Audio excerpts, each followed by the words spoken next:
The governors of Oregon and Washington have decided to reauthorize COVID shots from Johnson & Johnson. That announcement coming Saturday after federal officials lifted the pause on the vaccine. KGW's Bryant Clerkley is live now with more on what the experts are saying. Good morning, Bryant. Good morning, Brenda. And scientists still say the vaccine is safe and the risk of getting the clot is less than getting hospitalized for COVID-19. And the vaccine was stopped because of a rare but deadly blood clots developed in at least 15 people. Out of the 8 million who received the shot, all of the patients were women, most under the age of 50.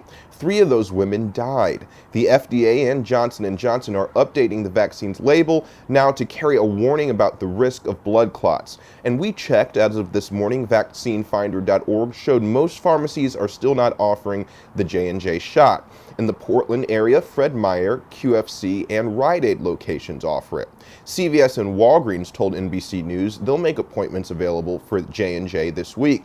Johnson & Johnson's return is welcome news for Blanchette House, which helps Portland's homeless community. The organization's executive director says the vaccine only being one shot is a big advantage.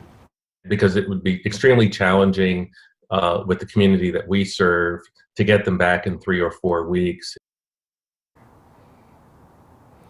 And before the pause, Blanchette House and Multnomah County were planning a big vaccination event for the homeless, and now they say that planning can continue. An Oregon health authority says that people that got the Johnson & Johnson shot need to monitor any symptoms they have for the next 3 weeks, and those include headaches, stomach pains, leg pains, and shortness of breath. And health leaders said anyone after that time should be all right. Back to you guys. All right, Brian Clerkley reporting live for us this morning. We'll have more from him coming up next hour.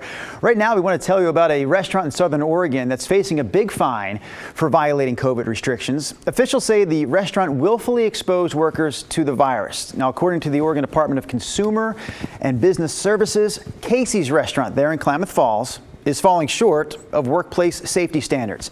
After an inspection, Casey's was hit with a fine of more than $27,000. The reason, according to the post-inspection report, is that the restaurant didn't follow the capacity limits for indoor dining in an extreme risk county. This is actually the second time Casey's has been cited for not taking the proper steps to protect its workers. All right, let's get to 3 things to know about COVID this morning. Number 1, the Oregon Health Authority says one particular COVID variant is causing our latest surge of cases. It's the B.1.1.7 that was first detected in the UK. It's now the dominant strain in Oregon. At the end of March, only 8% of cases had that variant. And now 3 weeks later, that number has jumped to 53%. The New York Times reporting Oregon has the fastest new case jump in the country. Number 2, Michigan continues to be a hot spot for infections and hospitalizations. 91,000 new cases have developed over the last 2 weeks. That's more than California and Texas combined in that same time period. Officials blame the surge on the state easing restrictions on crowd limits and COVID fatigue. All right, number 3, the CDC says a growing number of Americans are missing their second COVID shots. Nearly 8% of people have missed their second dose. That's almost double from earlier this year. They don't know why these second doses are being missed or delayed at this rate. And those are your 3 things to know right now. A warning in the growing opioid crisis. Fake pills laced with fentanyl are leading to deadly drug overdoses across the metro area. Over the last 18 months in the Beaverton School District, the superintendent says several students have died. So far this year, Washington County officials have investigated 14 overdose deaths. They suspect 10 of those are from counterfeit prescription drugs containing fentanyl. In the same time frame, 2020, we had investigated 3. In 2019, in that same time frame, we had only investigated 1. Another indication of just how bad it is, in 2019, law enforcement in Oregon seized 79,000 fentanyl pills. In 2020, they seized more than 700,000. That's 8 times as many. Coming up on Thursday, the Beaverton School District will be hosting a virtual community conversation about fentanyl. You can find more information on KGW.com. The Washington State Legislature just wrapped up its annual session, which brought about some changes to both state laws and state spending. Lawmakers passed a 7% capital gains tax on profits above $250,000 from the sale of stocks and other high-value assets. So this move is expected to affect about 7,000 of the state's wealthiest taxpayers, and the funds will be used to invest in K-12 education. Lawmakers in Washington also passed the Climate Commitment Act, which will eventually establish carbon pricing and also cap greenhouse gas emissions. Governor Jay Inslee called the session historic. It has been the most innovative, having produced unprecedented and legacy-making advances as all-encompassing as any legislative session in the last 25 years.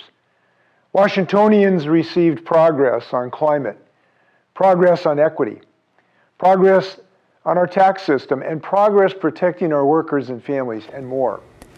A couple of other items that came out of Washington's legislative session: the approval of a drug reform bill and changes to policing in the state.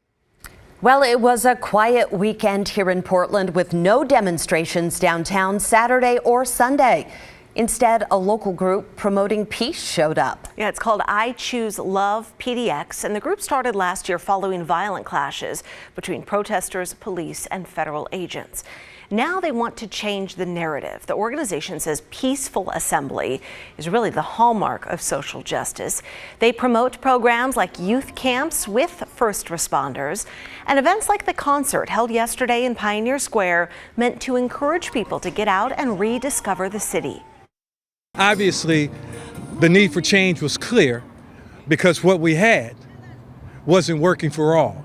We would like to inspire a more inclusive and a more representative downtown of our community in a way that promotes a safe place to be. I Choose Love is working with the state, but believe real change starts with the people of Portland.